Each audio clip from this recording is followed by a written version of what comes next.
Hello friends, welcome back to the channel. I hope आप सभी लोग बहुत अच्छे होंगे। तो फ्रेंड्स, आज की वीडियो में हम बात करने वाले हैं एलटीसी के बारे में। एलटीसी के जो भी रूल्स हैं, जैसे कि कौन एलिजिबल है एलटीसी अप्लाई करने के लिए, और कौन कौन से फैमिली मेंबर्स एलिजिबल है एलटीसी अप्लाई करने के लिए। क्या सभी को एक साथ ट्रेवल करना जरूरी है या फिर अलग अलग ट्रेवल भी कर सकते हैं। मिनिमम सर्विस रिक्वायरमेंट कितनी होती है। जो फ्रेशर कैंडिडेट्स होते हैं, जो इनिशियल अपॉइंटमेंट पे आते हैं, उनको मिनिमम कितनी सर्विस पूरी करनी होती है। लीव इनकेसमेंट कैसे लेते हैं, कितने मैक्सिमम डेज के लीव इनकेसमेंट हम ले सकते हैं। ये सारी चीज़ों के बारे में डिस्कस करेंगे हम इस वीडियो में। तो चलिए फ्रेंड्स, वीडियो शुरू करते हैं। तो फ्रेंड्स, सबसे पहले हम बात कर लेते हैं मिनिमम सर्विस के बारे में। मिनिमम सर्विस जो ज्वाइनिंग करने के बाद में होती है। तो जब से आपने ज्वाइन किया है, मान लीजिए आज आपकी डेट, आपने ज्वाइन किया है 1 सितंबर 2020 को या 2021 को, तो उस डेट से 1 साल तक आप एलिजिबल नहीं होते हैं एलटीसी अप्लाई करने के लिए। उसके बाद आप एलिजिबल होते हैं एलटीसी के लिए। तो बात कर लेते हैं फ्रेंड्स फैमिली की। फैमिली में कौन कौन एलटीसी के लिए अप्लाई कर सकते हैं, कौन कौन नहीं कर सकते हैं। तो फ्रेंड्स, जो वाइफ और हस्बैंड होती है, यानी अगर वाइफ जॉब कर रही है तो हस्बैंड एलिजिबल होगा साथ में फैमिली मेंबर्स के तौर पे, या फिर हस्बैंड जॉब कर रही है तो वाइफ एलिजिबल होगी, यानी कि spouse to surviving unmarried children और step children wholly depend on the government servant. ठीक है, irrespective of whether they are residing with the government servant और नॉट। या वो कहीं भी रह रहे हो, जरूरी नहीं है कि आपके साथ जहां आप जॉब कर रहे हैं वहीं पे रह रहे हो। वो घर भी रह सकते हैं, वो कहीं पढ़ाई भी कर सकते हैं, कहीं भी रह रहे हो। बस बात यह है कि दो अनमैरिड चिल्ड्रन होने चाहिए और आप पे पूर्णतः डिपेंड होने चाहिए। ठीक है, तो वो एलटीसी के लिए अप्लाई कर सकते हैं। Married daughters who have been divorce, अगर किसी आपकी बेटी है, उनकी शादी हो गई है और अगर उनका डिवोर्स हो गया हो, abandon separated from their husbands, और widow daughters are residing with the government servant or fully depend on the government servant, वो भी एलटीसी के लिए एलिजिबल है एज ए फैमिली मेंबर्स के लिए। पेरेंट्स और स्टेप मदर रिजाइडिंग विद और fully dependent on the government servant, जो आपके पेरेंट्स हैं और कोई स्टेप मदर अगर आपके साथ रह रही है और वो पूरी तरीके से आप पे डिपेंडेंट है, तो वो भी एलिजिबल होगी एलटीसी के लिए। अनमेरिड माइनर ब्रोदर्स, अगर आपके ब्रोदर्स हैं जो कि माइनर हैं और उनकी शादी नहीं हुई है, divorce, abundant, widowed, separated from there husband, ये सिस्टर के बारे में बात है। अनमेरिड, डिवोर्स, अबंडेंट, विडोड, ये सेपरेटेड फ्रॉम देयर हस्बैंड्स। तो ये मैं लिखना भूल गया था, सिस्टर आप समझ सकते हैं, ये सिस्टर के बारे में बात है। तो एलटीसी हम कब अवेल कर सकते हैं। फ्रेंड्स, एलटीसी होम टाउन हो चाहे फिर एनीवेयर इंडिया वाली एलटीसी हो, हम जब भी लीव पे रहेंगे, यानी उसके लिए हमें लीव लेनी जरूरी है। तो LTC can be availed during regular casual special casual leave, यानी किसी भी तरीके की लीव पे हम एलटीसी अप्लाई कर सकते हैं। और अगर सीसीएल पे है तो भी एलटीसी अवेल की जा सकती है। बट पहले से ये है, अगर आप एलटीसी ले रहे हो तो जिस स्टेशन को आप विजिट करना चाहते हो उसके लिए आपको प्योर इंटीमेशन देनी पड़ेगी अपने डिपार्टमेंट को कि हम इस स्टेशन पे एलटीसी अवेल करना चाहते हैं, हमको परमिशन दी जाए। तो अब हम बात कर लेते हैं type of LTC, home town या फिर एनीवेयर इन इंडिया, यानी किस तरीके की कौन कौन सी एलटीसी हमें मिलती है। देखिए फ्रेंड्स, दो तरीके की एलटीसी हमें मिलती है, एक होती है होम टाउन की और एक होती है एनीवेयर इन इंडिया। तो सबसे पहले हम बात कर लेते हैं होम टाउन एलटीसी की।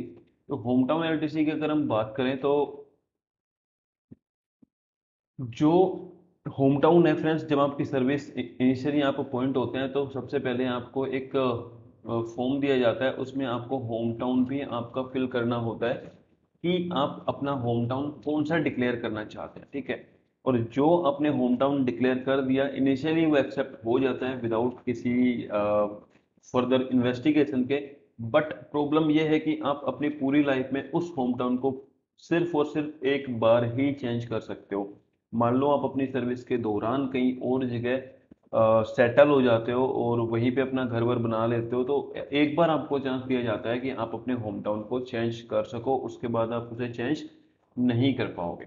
ठीक है, दूसरी तरीके की जो एलटीसी होती है उसकी हम बात करते हैं, तो वो होती है फ्रेंड्स एनीवेयर इन इंडिया।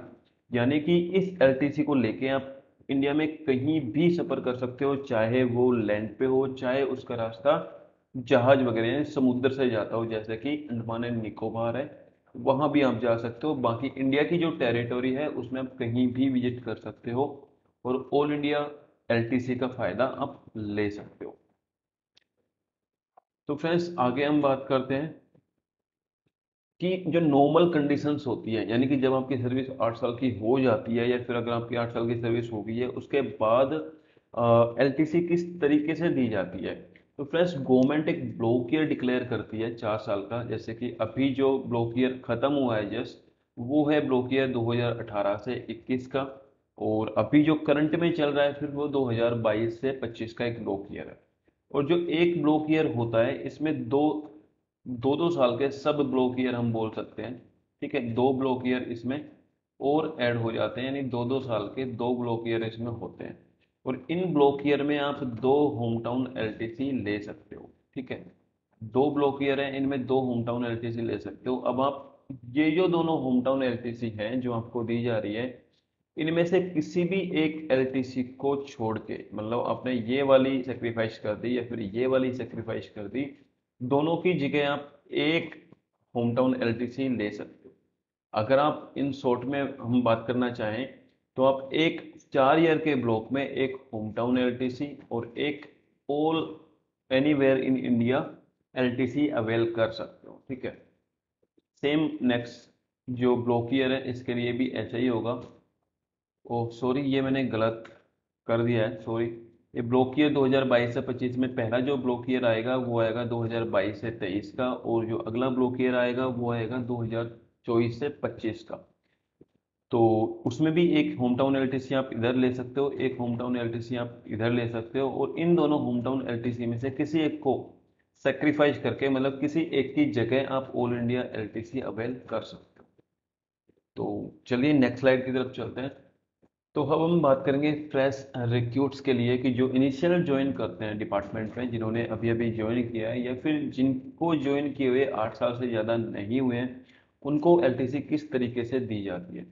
तो फ्रेंड्स फर्स्ट दो ब्लॉक ऑफ 4 ईयर, जैसे अभी हमने पिछली स्लाइड में बात की थी, 4 साल का एक ब्लॉक ईयर होता है, यहाँ पे भी 4 साल का एक ब्लॉक ईयर माना जाता है। और ऐसे दो ब्लॉक की हम बात कर रहे हैं, यानी कि 4 4 साल के दो ब्लॉक ईयर, यानी कि जो इनिशियल ज्वाइनिंग है तब से 8 साल की हम बात कर रहे हैं। तो जो फ्रेशी कैंडिडेट हैं उनको एक ब्लॉक ईयर में 3 होम टाउन एलटीसी मिलती है और एक ऑल इंडिया एलटीसी मिलती है चौथे साल में। ठीक है, ऐसे ही अगले ब्लॉक ईयर में होगा, उनको 3 होम टाउन एलटीसी मिलेगी। ठीक है, उसके बाद फोर्थ ईयर उनको होम टाउन एलटीसी नहीं मिलेगी, उनको ऑल इंडिया एलटीसी मिलेगी। चाहे तो वो इस ऑल इंडिया एलटीसी को भी होम टाउन एलटीसी के तरीके से अवेल कर सकते हैं। तो ये हम एक एग्जांपल ले लेते हैं कि अगर किसी फ्रेश सिक्योरिटी ने कभी ज्वाइन किया हो, डेट ऑफ ज्वाइनिंग से हम देख लेते हैं कि उनका ब्लॉक ईयर किस तरीके से काउंट होगा। जो गवर्नमेंट डिसाइड करती है, जैसे कि 2018 से 2021 तक का एक 4 साल का ब्लॉक ईयर है, या फिर करंट ब्लॉक ईयर्स की अगर हम बात करें 2022 से 2025 का जो ब्लॉक ईयर है, उसकी तरीके से फ्रेश सिक्योर्स का ब्लॉक ईयर नहीं चलता है। उनका जो ब्लॉक ईयर काउंट होता है वो उनकी डेट ऑफ ज्वाइनिंग से होता है। तो पहली कंडीशन में हम अज्यूम कर रहे हैं कि जो कैंडिडेट हैं उन्होंने ज्वाइन किया है 1 सितंबर 2008 को। तो फ्रेंड्स फर्स्ट साल के लिए, जैसे कि हमने सर्विस रिक्वायरमेंट में या मिनिमम रिक्वायरमेंट में पढ़ा था कि मिनिमम 1 साल की सर्विस कंप्लीट होनी चाहिए एलटीसी अवेल करने के लिए। तो अगर उन्होंने 1/9/2008 को ज्वाइन किया है, तो वहां से लेके 31/8/2009 को, जब तक उनका 1 साल कंप्लीट नहीं होगा, पहले साल उनको कोई भी एलटीसी नहीं मिलेगी। उसके बाद इसी ब्लॉक ईयर से, यानी कि जो 1/9/2009 से 31/12/2009, क्योंकि जो एलटीसी के लिए ब्लॉक ईयर है वो कैलेंडर के हिसाब से काउंट किया जाता है, 1 जनवरी से दिसंबर तक, 31 दिसंबर तक काउंट किया जाता है। बट अगस्त तक, ये 2009 की अगर हम बात करें तो अगस्त तक ये नहीं ले सकते, क्योंकि इनका 1 साल तब तक कंप्लीट नहीं हुए हैं। और अगले जो 4 महीने हैं उनमें वो ब्लॉक ईयर ले सकते, उनमें वो एलटीसी अवेल कर सकते हैं। यानी कि पहली जो होम टाउन एलटीसी उनको मिलेगी वो मिलेगी 1/9/2009 से 31/12/2009 तक। अब उनका कैलेंडर ईयर में आ जाएगा second LTC, second home town LTC की हम बात करें तो वो अवेल कर सकते हैं 1/1/2010 से 31/12/2010 तक। तीसरी एलटीसी वो अवेल कर सकते हैं 1/1/2011 से 31/12/2011, ये तीनों फ्रेंड्स होम टाउन एलटीसी हो गई। ठीक है, और पहला जो 4 साल का ब्लॉक था उसमें से 3 होम टाउन एलटीसी उन्होंने अवेल कर ली है या फिर वो अवेल कर सकते हैं। ठीक है, चौथे साल की बात करें, यानी उनका जो पर्टिकुलर ब्लॉक है, उनके अगर चौथे साल की बात करें, तो चौथे साल में फ्रेंड्स जो चौथे साल का काउंट होगा 1/1/2012 से 31/12/2012, और उसमें उनको मिलेगी, यानी फोर्थ जो ईयर है एक पर्टिकुलर इस 4 ईयर के ब्लॉक का, इसमें से चौथे साल वो anywhere India in India की एलटीसी ले सकते हैं, यानी चौथे साल वो घूमने कहीं भी जा सकते हैं अपने और अपनी फैमिली मेंबर के साथ में। सेम फ्रेंड्स अगले ब्लॉक ईयर्स के लिए होगा, 1/1/2013 से वापस से वो होम टाउन एलटीसी ले पाएंगे फिफ्थ ईयर के लिए, और उसी हिसाब से फिर वो ले पाएंगे सिक्स ईयर के लिए एक होम टाउन एलटीसी 1/1/2015 से 31/12/2015 में तीसरी होम टाउन एलटीसी ले पाएंगे वो, और 1/1/2014 से 31/12/2014, जैसे कि उन्होंने फोर्थ यहाँ पे उन्होंने लिया था एनीवेयर इन इंडिया, वैसे ही अगले ब्लॉक ईयर के चौथे साल में वो ले पाएंगे एनीवेयर इन इंडिया की एलटीसी। तो फ्रेंड्स उसके बाद में अगर हम बात करें 1/1/2017 से 31/12/2017 की, तो वो कोई भी एलटीसी नहीं ले पाएंगे, क्योंकि इसका रीजन ये है क्योंकि उनका जो पर्टिकुलर ज्वाइनिंग के हिसाब से, इनिशियल ज्वाइनिंग के हिसाब से 2 ब्लॉक ईयर पूरे हो गए हैं, यानी कि 4 4 साल के 2 ब्लॉक ईयर पूरे हो गए हैं, और अभी उन्हें, तो 4 साल का उनका 2 ब्लॉक पूरे हो गए हैं, और अब उन्हें शिफ्ट होना है नॉर्मल ब्लॉक ईयर्स में, जो कि गवर्नमेंट डिसाइड करती है।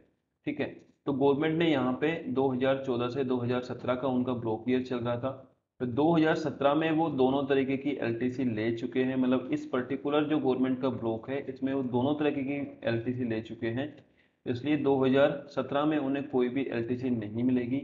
और जब गवर्नमेंट का नेक्स्ट ब्लॉक ईयर आएगा 1/1/2018 से 31/12/2021, ठीक है, यानी 2018 से 2021 का जो ब्लॉक ईयर आएगा गवर्नमेंट का जो नॉर्मली चलता है, उसमें वो जो नॉर्मल सर्विस है, जैसे मैंने बताया था पहले, लेटर देन 8 ईयर्स वाला, आप पीछे जाके वापस से चेक कर सकते हैं, उसमें वो शिफ्ट हो जाएंगे, और जो फ्रेश जो रूल थे नॉर्मल की, वो दो दो साल के 2 ब्लॉक होंगे, वही रूल उन पे अप्लाई होंगे। तो चलिए एक और एग्जांपल से हम समझ लेते हैं इसी चीज़ को। मान लीजिए कैंडिडेट ने ज्वाइन किया था 1/1/2009 को, यानी जनवरी में उन्होंने ज्वाइन किया था, तो पहले साल उनको कोई एलटीसी नहीं मिलेगी, जैसे कि हमने पिछले एग्जाम्पल में भी देखा था, पहले साल उनको कोई एलटीसी यहाँ पे नहीं मिलेगी। उसके बाद 1/1/2010 से 31/12/2010 को उन्हें फर्स्ट होम टाउन एलटीसी मिल जाएगी, अगले साल उन्हें सेकंड होम टाउन एलटीसी मिल जाएगी, और उसके बाद उन्हें थर्ड और फोर्थ साल को, जो इनका पर्टिकुलर ये ब्लॉक है 4 साल का अपनी ज्वाइनिंग के हिसाब से, इसके चौथे साल को उन्हें anywhere in India LTC मिल जाएगी। यहाँ पे कंप्लीट होता है उनकी ज्वाइनिंग के हिसाब से फर्स्ट ब्लॉक ऑफ 4 ईयर्स। ठीक है, इसके बाद में फ्रेंड्स नेक्स्ट वाला जो चलेगा फिफ्थ, यहाँ पे मिलेगा उनको 1/1/2014 से 31/12/2014 तक। उसके बाद 2015 में होम टाउन एलटीसी मिलेगी छठी, उसके बाद 2016 में सेवन्थ उनको होम टाउन एलटीसी मिलेगी, और 2017 में उनको एट्थ उनका टर्म रहेगा होम टाउन एलटीसी का, जिनको वो कन्वर्ट करवा सकते हैं, यानी कि 2017 में वो एनीवेयर एलटीसी अवेल कर सकते हैं। यहाँ से आप देख सकते हो कि जब उनकी ज्वाइनिंग होगी उसके चौथे साल और उनके 8वें साल वो home anywhere in India LTC avail कर सकते हैं, और बाकी 3 3 साल वो होम टाउन एलटीसी अवेल कर सकते हैं। और फ्रेंड्स क्योंकि यहाँ पे इनका ब्लॉक ईयर 2017 में खत्म हो रहा है ज्वाइनिंग के हिसाब से, और जो गवर्नमेंट का ब्लॉक ईयर था 2014 से 2017 वो भी सेम में ही खत्म हो रहा है, तो 2018 से 21 वाले ब्लॉक ईयर में शिफ्ट हो जाएंगे। ठीक है, तो उनको 1 साल का जो गैप था वो नहीं मिलेगा उसके बाद। नेक्स्ट स्लाइड में हम देख लेते हैं ग्रेस पीरियड क्या होता है फॉर एलटीसी। तो फ्रेंड्स जो भी हमने 2 2 साल के ब्लॉक ईयर्स की बात की थी 8 साल के बाद, ठीक है, 8 साल के बाद वाले जो स्लाइड थी उसमें हमने 2 2 साल के जो ब्लॉक ईयर थे एक 4 साल के ईयर में, उनको आप अगर आपने अवेल नहीं किया है उस एलटीसी को, तो आप 1 साल के लिए उसे एक्सटेंड करवा सकते हो। मान लीजिए फ्रेंड्स 2014 से 2017 का एक ब्लॉक ईयर है, और आपने 2014 से जो 2016 वाला जो होम टाउन एलटीसी है, 2014 से ये 2016 का एक 2 साल का ब्लॉक मिलेगा, और इसमें आप होम टाउन एलटीसी लेने वाले थे बट आपने नहीं लिया, तो 2017 में आप ये होम टाउन की एलटीसी ले सकते हैं। ठीक है, ऐसे ही जो 17 तक का टोटल ब्लॉक है, 2014 से 2017 का जो ब्लॉक था, और इसमें आपने एक ऑल इंडिया एलटीसी नहीं ली है, तो 2018 तक आप इसे एक्सटेंड करवा सकते हैं। कहने का मतलब ये है, जो भी गवर्नमेंट ने ब्लॉक ईयर डिसाइड किया है, चाहे वो होम टाउन के लिए हो, चाहे वह ऑल इंडिया के लिए हो, आप उनमें 1 साल का ग्रेस पीरियड अवेल कर सकते हैं, उसको 1 साल के लिए एक्सटेंड करवा सकते हैं। Freshers can not extend as he can get home town LTC per year for 8 year. अब देखिए, फ्रेशर्स को ये सुविधा उपलब्ध नहीं है, क्योंकि अगर वो होम टाउन एलटीसी को एक्सटेंड करवाते हैं तो नेक्स्ट ईयर तो उनको वापस से होम टाउन एलटीसी मिल रही है, तो उनके लिए यानी 8 साल तक ये रूल आप अप्लाई नहीं कर सकते, 8 साल के बाद ही ये फ़ायदा आप ले सकते हो। तो फ्रेंड्स, अगर आपको वीडियो थोड़ी सी भी इंफॉर्मेटिव लग रही है तो वीडियो को शेयर कर सकते हैं, चैनल को सब्सक्राइब करना कंसिडर कर सकते हैं। तो अगली स्लाइड में हम देखते हैं लीव इनकेसमेंट। लीव इनकेसमेंट क्या होता है फ्रेंड्स? जब आप एलटीसी पे जाते हैं तो जो आपकी लीव आपने सेव कर रखी है, ईएल यानी अर्न लीव आपने सेव कर रखी है, उनको आप एनकैश करवा सकते हैं, यानी कि उनको आप कटवा के, उनको डेबिट करवा के उनके बदले में आप पेमेंट ले सकते हैं। और एक बार जब आप एलटीसी के लिए जाते हैं तब आप 10 दिन से ज़्यादा यानी 10 दिन की आप लीव इनकेसमेंट ले सकते हैं। और ये जो लीव इनकेसमेंट है, चाहे आप होम टाउन के लिए जाएं चाहे फिर एनीवेयर इन इंडिया जाएं, आप दोनों ही कंडीशन में ये एलटीसी लीव इनकेसमेंट अवेल कर सकते हैं। मैक्सिमम जो इनकी लिमिट है वो 60 दिन की है पूरी एंटायर सर्विस में, यानी कि आप पूरी सर्विस में 6 बार लीव इनकेसमेंट ले सकते हैं। और जो एक इसका क्राइटेरिया आपको ये फुलफिल करना पड़ेगा कि जब आप लीव डेबिट करवा रहे हैं, आपने जो लीव ली है एलटीसी के लिए, और जो लीव इनकेसमेंट यानी कि 10 दिन की जो लीव इनकेस करवा रहे हैं, उनको डेबिट करने के बाद आपके अकाउंट में 30 दिन से कम की ईएल नहीं होनी चाहिए, तो आप एलटीसी लीव इनकेसमेंट ले सकते हैं, नहीं तो आप एलटीसी लीव इनकेसमेंट के लिए अप्लाई नहीं कर पाएंगे। तो फ्रेंड्स, कुछ स्पेशल प्रोविजंस हैं, कुछ स्पेशल स्टेट्स के लिए वहाँ पे विजिट करने के लिए थोड़ा सा उनको डिस्कस कर लेते हैं। जैसे कि जो नॉर्थ ईस्ट रीजन है, अंडमान निकोबार और जेएंडके हैं, उनके टूरिज्म को कुछ हेल्प करने के लिए कुछ स्पेशल बेनिफिट गवर्नमेंट ने दिए हुए हैं। जैसे कि किसी भी आप होम टाउन को इन जो स्टेट्स हैं इनके लिए एनीवेयर इन इंडिया अवेल कर सकते हैं, यानी कि आप होम टाउन एलटीसी की जगह अगर आप चाहें तो इन स्टेट्स में आप जा सकते हैं, और वो आपकी होम टाउन एलटीसी की तरह ट्रीट होगी, और इंडिया एलटीसी आपकी वहां से नहीं कटेगी। मतलब आप 2 ऑल इंडिया एलटीसी ले सकते हैं अगर आपका होम टाउन इन स्टेट्स के अलावा कहीं और है। तो एक जो आपकी होम टाउन एलटीसी है उनको आप यहाँ जाने के लिए अवेल कर सकते हैं, और दूसरी जो आपकी एनी वेयर इन इंडिया वाली एलटीसी है 4 साल के ब्लॉक में, उसको आप इंडिया में कहीं भी जाने के लिए अवेल कर सकते हैं। और इनके लिए आपको एयर इंटाइटलमेंट भी दिया गया है, यानी कि आप किसी भी ग्रेड में हो, आपको कोई भी एंटाइटलमेंट हो, बट आप ये प्लेस अगर आप विजिट कर रहे हैं तो आप एयर से जा सकते हैं। बट कुछ सर्टेन कंडीशन है, यानी आपको फिक्स किसी जगह से ही एयर की टिकट करवानी पड़ेगी, वो हम डिस्कस करेंगे नेक्स्ट स्लाइड में। तो फ्रेंड्स, जो ऊपर वाले जो ये विजिट करने के लिए, यानी कि नॉर्थ ईस्ट, अंडमान निकोबार और जेएंडके विजिट करने के लिए आपको ये नहीं कि आप इंडिया में कहीं से भी फ्लाइट पकड़ सकते हैं। आपको सिर्फ जैसे कि आपको गुवाहाटी या फिर एनी प्लेसेस इन एनईआर जाना है तो आपको कोलकाता से ही फ्लाइट लेनी होगी, वहाँ तक का सफ़र आप आपका जो एंटाइटलमेंट है ट्रेन से वो कर सकते हैं। और अंडमान निकोबार अगर आप जाना है तो आपको कोलकाता, चेन्नई और विशाखापट्टनम से फ़्लाइट लेनी पड़ेगी, वहाँ तक का सफ़र सेम आपको ट्रेन से करना पड़ेगा। और जेएंडके अगर आप जाना चाहते हैं तो आपको दिल्ली, अमृतसर और चंडीगढ़ से फ़्लाइट लेनी पड़ेगी, और वहाँ तक आपको सफ़र ट्रेन से करना पड़ेगा। लेह अगर आपको जाना है तो भी आपको चंडीगढ़, अमृतसर और श्रीनगर से फ़्लाइट लेनी पड़ेगी। और ये फ्रेंड्स रूल समय समय पे चेंज होते रहते हैं, तो एक बार इन स्टेट्स के लिए अगर आप अप्लाई कर रहे हो तो करंट रूल पोजीशन एक बार जरूर से देख लें। एडवांस की अगर हम बात करें तो फ्रेंड्स जो आपका एस्टीमेट है, यानी कि आपके जाने के खर्चे, आपके आने के खर्चे, खर्चे मंथ आपके टिकट, और जो अगर आप लीव इंकेसमेंट के लिए अप्लाई कर रहे हैं तो उसको मिला के, उसमें डीए भी ऐड होता है, उसको मिला के आप उसका टोटल का 90% अवेल कर सकते हो। और अगर आप जर्नी कर रहे हो ट्रेन से, तो क्योंकि ट्रेन की टिकट है वो 125 दिन पहले खुल जाती है अभी, तो आप 125 दिन पहले अवेल कर सकते हो। बट रूल ये है कि जब आपने अवेल किया, यानी कि जब आपको एडवांस रिसीव हुआ उसके 10 दिन में आपको टिकट प्रोड्यूस करने होंगे आपके ऑफिस में। और अगर आप ट्रेन से जा रहे हो तो आपको 125 दिन बिफोर एडवांस के लिए अप्लाई कर सकते हो, नहीं तो आपको 65 डेज के लिए पहले ही आप अप्लाई कर पाएंगे। यानी कि जब आपको आपकी जर्नी परफॉर्म करनी है उससे 65 दिन पहले आप एडवांस के लिए अप्लाई कर सकते हैं। कुछ और छोटे छोटे रूल हैं, ये भी हम थोड़ा सा डिस्कस कर लेते हैं। Family members can avail LTC for different places. हाँ, ऐसा जरूरी नहीं है कि आप और आपकी फैमिली मेंबर एक साथ ही जाएं और एक ही प्लेस पे विजिट करें एलटीसी के लिए। ये मैं एनीवेयर इन इंडिया एलटीसी की बात कर रहा हूँ। आप चाहें तो कहीं और विजिट कर सकते हैं, आपके फैमिली मेंबर चाहें तो अलग अलग कहीं और विजिट कर सकते हैं, और अलग अलग टाइम पे विजिट कर सकते हैं, और उनके क्लेम आप सेपरेटली क्लेम कर सकते हो, इसमें कोई प्रॉब्लम वाली बात नहीं है। During suspension government employ can not avail LTC. जब आपका अगर कोई गवर्नमेंट एम्प्लॉय सस्पेंशन पे है तो वो एलटीसी के लिए अवेल नहीं कर सकता, क्योंकि उसे कोई लीव नहीं दी जा सकती। बट उसकी फैमिली मेंबर आराम से एलटीसी के लिए अप्लाई कर सकती है। अगर वाइफ और हस्बैंड दोनों गवर्नमेंट जॉब करते हैं तो उनको होम टाउन एलटीसी अलग अलग, मतलब होम टाउन एलटीसी लेने के लिए वो अपने होम टाउन अलग अलग डिक्लेयर कर सकते हैं। जब हम होम टाउन डिक्लेयर करते हैं ना, दोनों अलग अलग होम टाउन डिक्लेयर कर सकते हैं।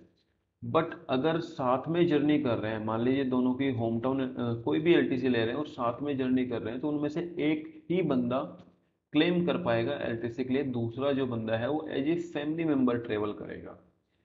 और अगर दोनों साथ में नहीं रह रहे हैं तो कोई दिक्कत नहीं है, इसमें दोनों अलग अलग एलटीसी ले सकते हैं। और एक एस्कॉर्ट दिया जाता है, अगर कोई स्पेशली चैलेंज पर्सन है तो उनको एक एस्कॉर्ट यानी कि एक हेल्पर दिया जाता है जो उनको असिस्ट कर सके, जो उनकी हेल्प कर सके जब वो एलटीसी पे जा रहे हैं।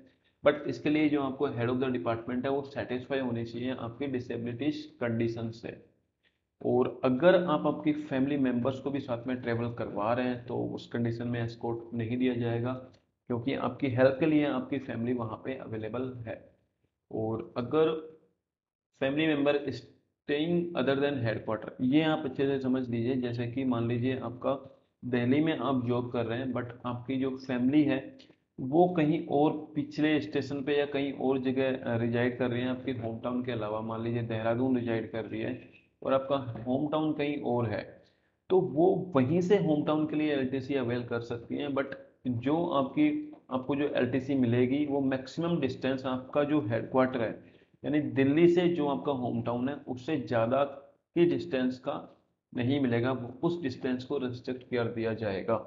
अगर देहरादून से जो आपका होम टाउन है उसकी डिस्टेंस दिल्ली से आपका होम टाउन के डिस्टेंस की से ज़्यादा है, तो आपको उतना ही पैसा मिलेगा जितना कि आपके होम टाउन से आपका जो हेडक्वार्टर है जहाँ पे आप जॉब कर रहे हैं उसकी डिस्टेंस है। और अगर आप स्टडी लीव पे हैं तो भी आपकी फैमिली एलटीसी अवेल कर सकती है, इसमें कोई दिक्कत वाली बात नहीं है। तो फ्रेंड्स, आज की वीडियो में इतना ही। आई होप आपको वीडियो पसंद आया होगा। और एलटीसी के बारे में अगर आपका कोई और डाउट है तो आप कमेंट बॉक्स में पूछ सकते हैं, मैं कोशिश करूंगा रिप्लाई करने की जितनी ज़्यादा हो सके। और अगर आपको वीडियो अच्छी लगी है तो please do subscribe the channel और बेल आइकन हिट कर लीजिए ताकि आपको नोटिफिकेशन मिलते रहें जब भी हम कोई वीडियो डालें। वैसे मैं वीडियो काफ़ी दिनों में डालता हूँ। चलिए फ्रेंड्स, आज के लिए इतना ही, मिलेंगे फिर किसी नेक्स्ट वीडियो में, तब तक के लिए जय हिंद, वंदे मातरम।